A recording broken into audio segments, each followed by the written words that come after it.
Una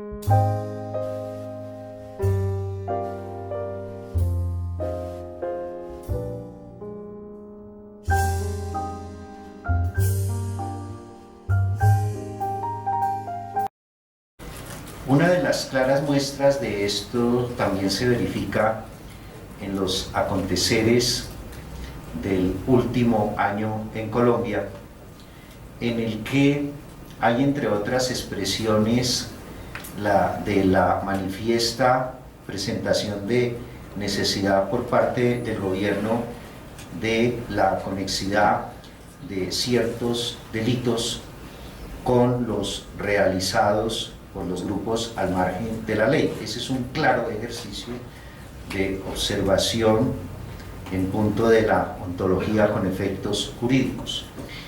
En segundo lugar, la epistemología como teoría del conocimiento.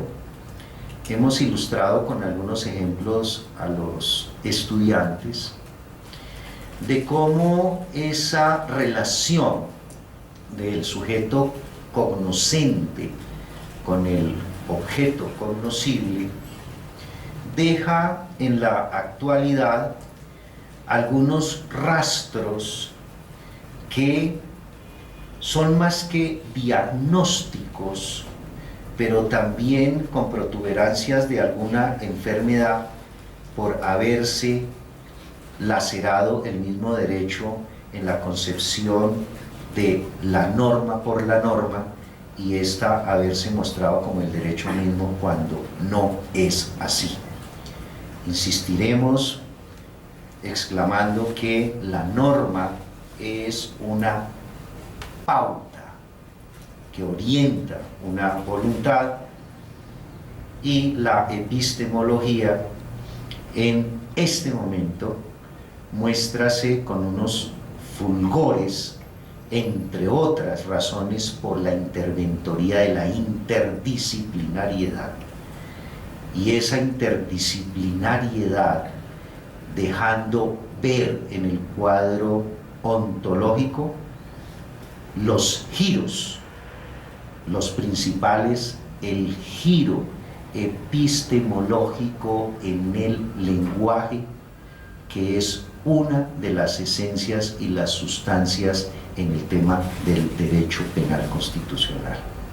En otras palabras, siempre que se remueven los cuadros de la relación con el objeto que se desea conocer, hay giros, y el más importante es el giro que tienen que vérselas con el lenguaje, los giros epistemológicos.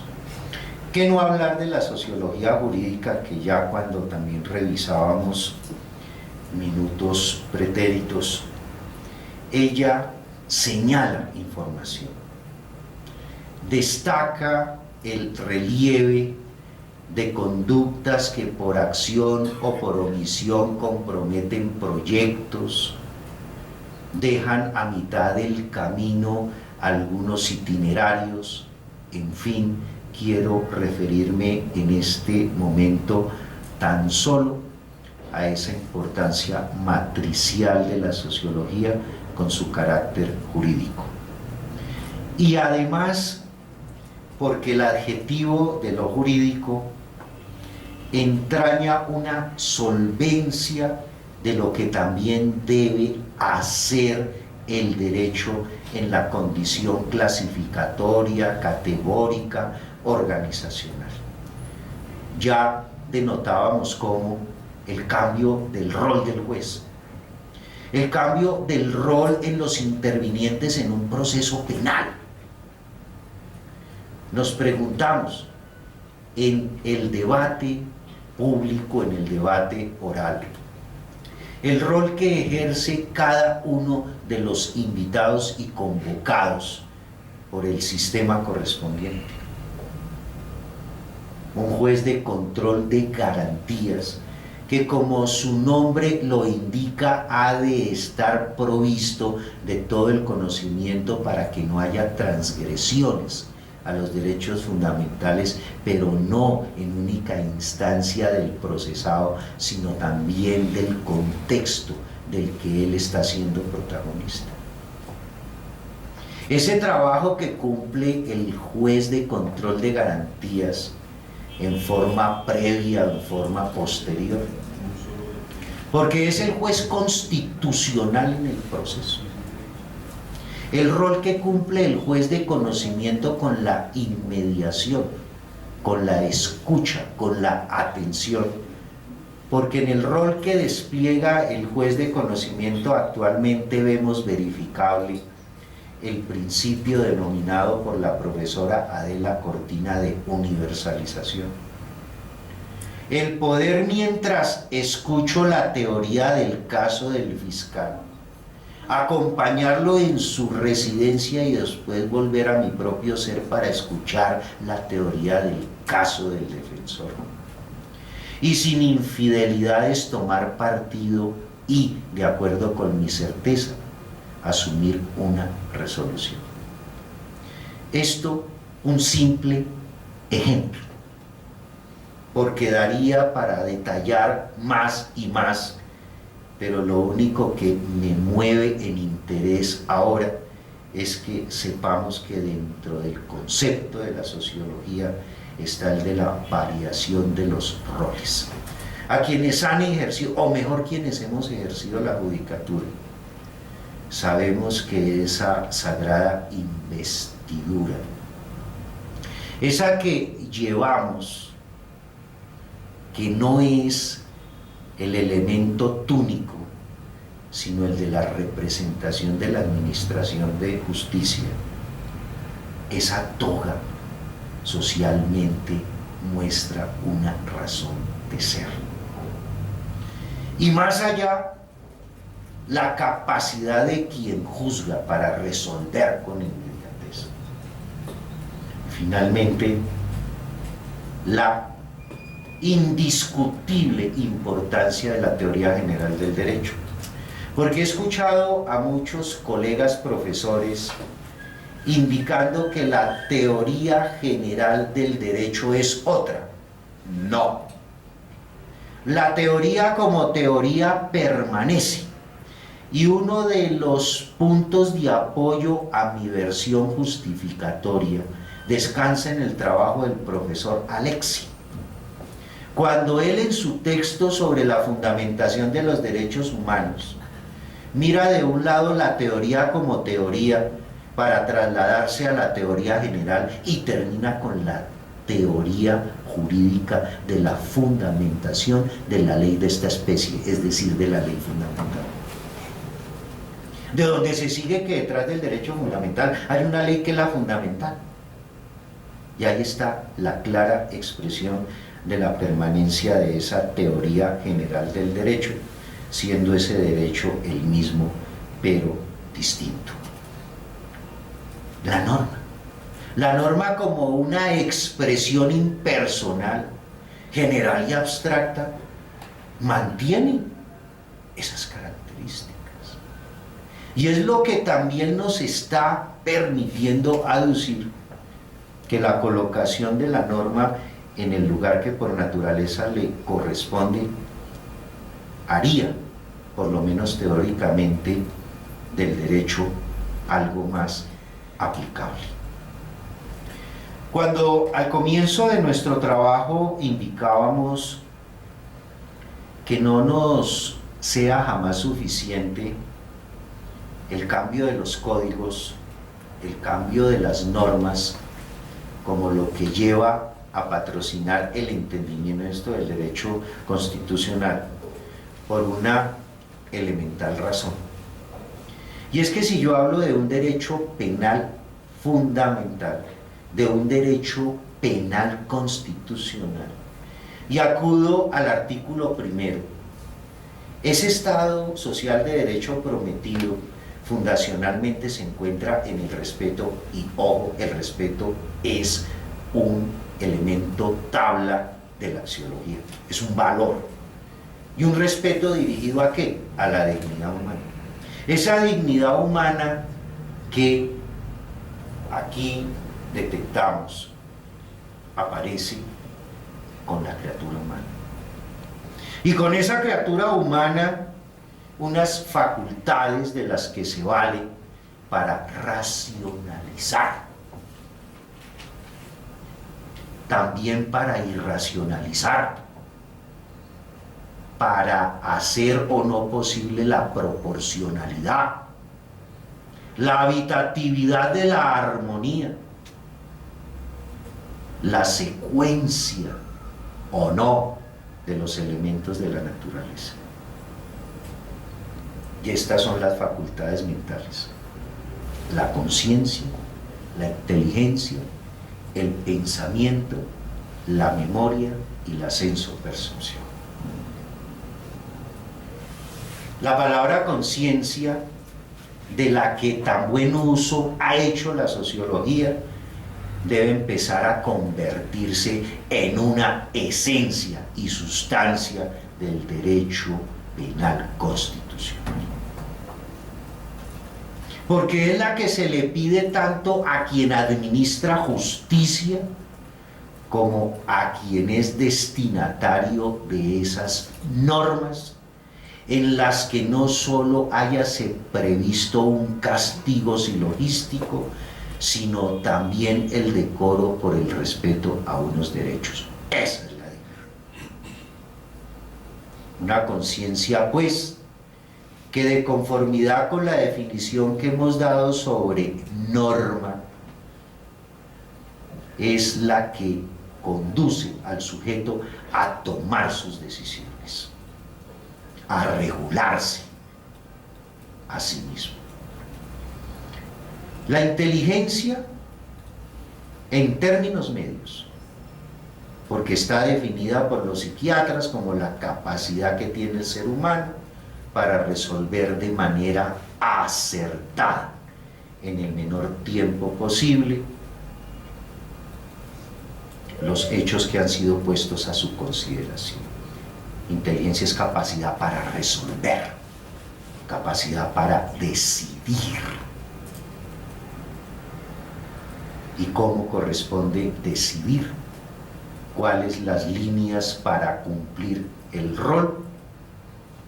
Con esa inteligencia en que se inmacula el respeto por los derechos fundamentales. El pensamiento, fábrica de ideas. A nosotros como seres humanos se nos ha entregado una fábrica que es productora de ideas. Y aquí siempre me ha llamado la atención, por remembranza, el texto que supongo conocido por todos en el mundo, de Sofía, cuando el neurocirujano afirma que ha operado más de 10.000 cerebros y no ha visto pasar una sola idea. Pero esto entroniza algo que como justicia va más allá del derecho. Cuando el juez está llamado a ponderar, a pesar, pensando, porque ponderar es eso, poner en los platillos el derecho correspondiente para de ellos hacer el juicio. El pensar, como ahora, nunca antes, la obligación del ejercicio de ese pensamiento, que en todo caso es amelgable y ajustable al artículo primero de la Carta Política, pues no se pierda tampoco de vista que las expresiones participación y pluralismo son especímenes de respeto a la diferencia y a la diversidad. En cuanto a la memoria, una vez pasábamos los métodos, se hacía memoria histórica, los cuadros teleológicos, cuál fue la finalidad de esta norma en su momento de redacción. De nosotros se dice que carecemos de memoria, o que la perdemos fácilmente. Pero en todo caso, la memoria como capacidad de recordación, capacidad de recuerdo, capacidad de remembranza, hace suya la idea que, con fundamento en la naturaleza humana, es que se umbilican esos derechos fundamentales que son la esencia y la sustancia en el derecho penal constitucional, de conformidad con el artículo 13 que rige la materia. Y ahí hacemos ya una primera preceptuación, ese artículo 13. Eso son los categóricos que derivan de ese hecho, según el cual los derechos fundamentales prevalecen, son orientadores y constituyen la esencia y la sustancia del sistema como un todo. Y finalmente, la sensopercepción. Los seres humanos somos sensopercipientes, unidades sustanciales indivisibles. Y es lo que, en mi opinión, pone de manifiesto el por qué habría unos principios que son inamovibles en el sentido material del derecho, como es la tipicidad y la punibilidad. De un lado, porque ella tendrá que seguir siendo personal, porque el sujeto racionalmente debe hacerse responsable de lo que hace, pero también de lo que deja de hacer. Y como sujeto sensopercipiente, abre ese camino de entendimiento y comprensión del por qué todo sigue atizando a lo plasmado en el artículo primero de la Carta Política, porque ya hay ese ligamen, artículo primero, artículo 13 del Código Penal. Pero todo esto también es obediente a lo que ha sido el hombre en términos de cultura. Según Casser, hay 5 elementos configurativos de la cultura: el mito, la religión, el lenguaje, la ciencia y el arte. Y por todos ellos ha cruzado el derecho. Si pensamos en las ordalías, en los juicios de Dios, era una impronta, ahí sí, netamente religiosa, como los asuntos eran resueltos por el derecho. La mitología griega, otra de las bondades mostratorias de lo anterior. Y qué no decir de ese elemento internódico, epicéntrico que es el lenguaje, porque algo que me ha provocado una inmensa sensación de gusto es que los sociólogos siempre ubican el lenguaje en esta y no en otra parte, en el centro. El lenguaje atando el mito, la religión con la ciencia y el arte. Por eso, entre otras cuestiones, se colige que la ciencia, cualquiera sea ella, o la disciplina que desee alcanzar tal condición, ha de contar con su lenguaje. Y ya veíamos también cómo la vaguedad en el lenguaje fue lo que llevó a hacer las propuestas de ese discurso racional. El derecho es un arte, y difícilmente cambiaré de opinión, porque si de recordar algunos de los trabajos literarios de derecho penal, piénsese en Beccaria,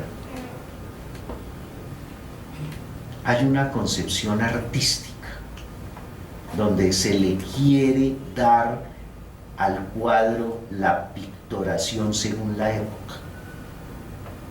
Y en este momento estamos sobre el lienzo distribuyendo el óleo. Que hay serias dificultades porque el derecho en su convicción interdisciplinaria recibe los sinsabores de aromas de autarquías, plutocracias, tiranías y dictaduras, y eso nunca lo podrá remediar el hombre y por contera el derecho. Pero en todo caso lo que queremos significar aquí es que si un texto constitucional es oferente teóricamente del respeto por esos derechos fundamentales, es, a no dudarlo, una obra también artística y que está ubicada en las otras expresiones de la misma. Cuando hacía alguna advertencia a los estudiantes, porque en nuestros análisis hemos descubierto que con base en la teoría general de los conjuntos es que asoma y hay un gran fundamento de ese nuevo rol del juez como agente racionalizador y como aportante en el constructo de la sociedad. Lamentablemente se nos miente desde muy niños, y cuando nuestras profesoras, por lo menos yo recuerdo a la mía, la profesora de Telvina, nos decía que era conjunto, repetíamos al unísono que conjunto era una reunión de elementos, ¿cierto? A todos nos dijeron eso, ¿no?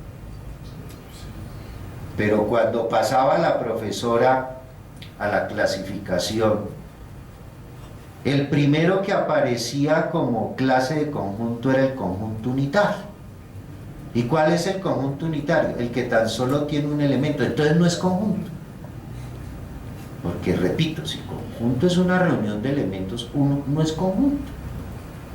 Y peor aún, cuando se nos habla del conjunto vacío, porque hay ausencia de elementos, entonces menos es un conjunto.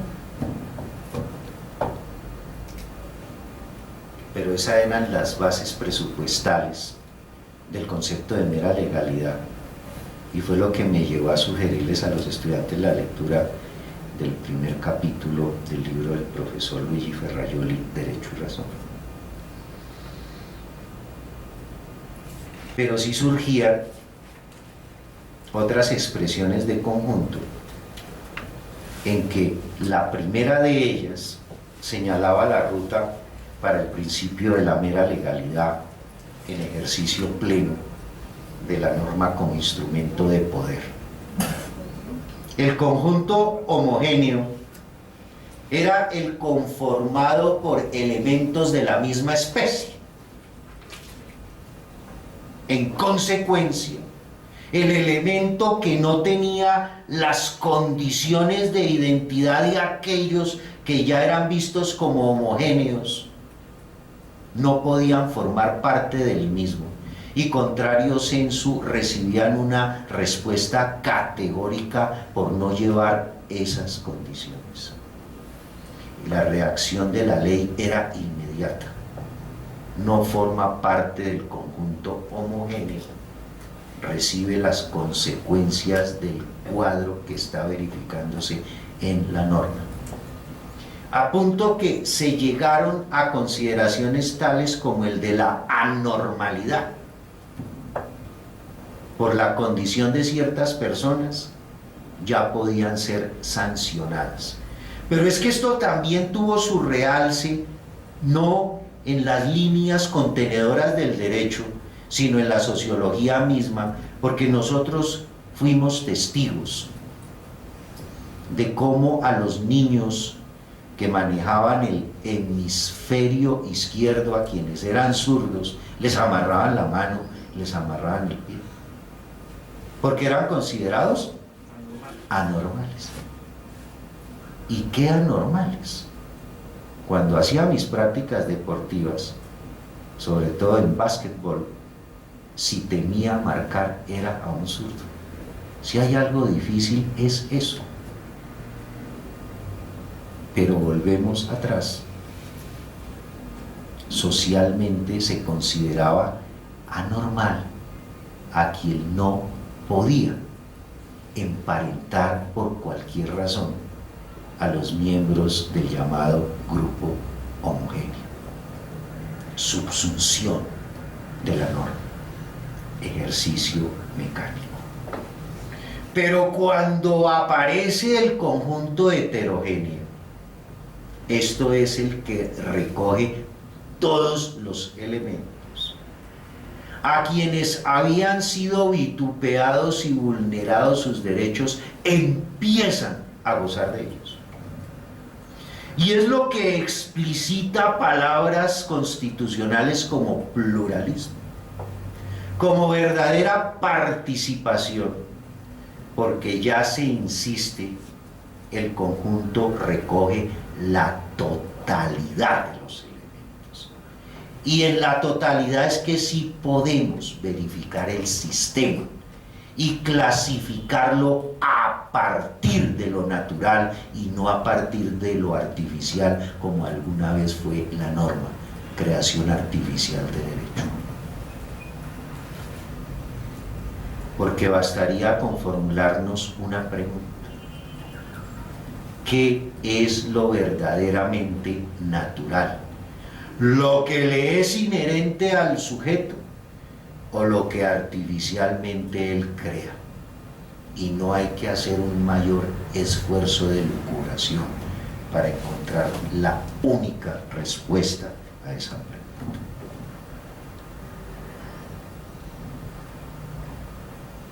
Entonces, cuando ya nos allanamos en lo que es la aplicación de la norma penal, la dogmática como ciencia del derecho positivo sí que ha tenido que vérselas en todo el trayecto histórico. En mi opinión, la dogmática es aportadora de criterios, aportadora de información con la que siempre se ha construido un concepto de derecho. Porque ¿qué sino la ciencia de la dogmática fue la que en algún momento dijo que personas de ciertas características proclives al delito? ¿Qué o quién sino la dogmática es la que ahora asume y deja entre la retina de todos que una igualdad sería inalcanzable si es que sigue el conjunto homogéneo y no se le da el paso merecido por ciencia al conjunto heterogéneo?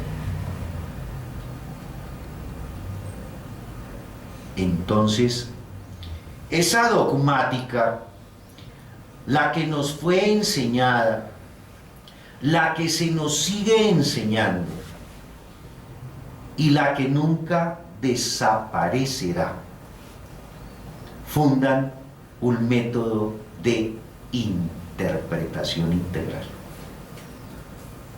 Y nótese que no estamos hablando de aplicación, sino de una metodología de interpretación, esto es, de hermenéutica. Para, entre otras cuestiones, equilibrar, la palabra equilibrio, equilibrar la justicia formal y la material. Porque algo exquisito en este tema consiste en tomar cada uno de esos derechos que como fundamentales están en nuestro radio de acción como seres humanos.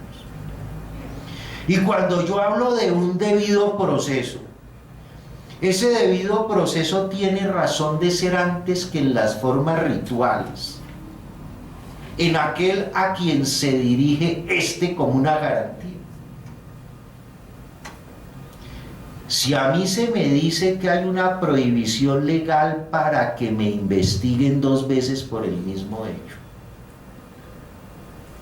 hay del todo el que apreciar un hecho que me estaría trastornando mi condición de unidad sustancial indivisible.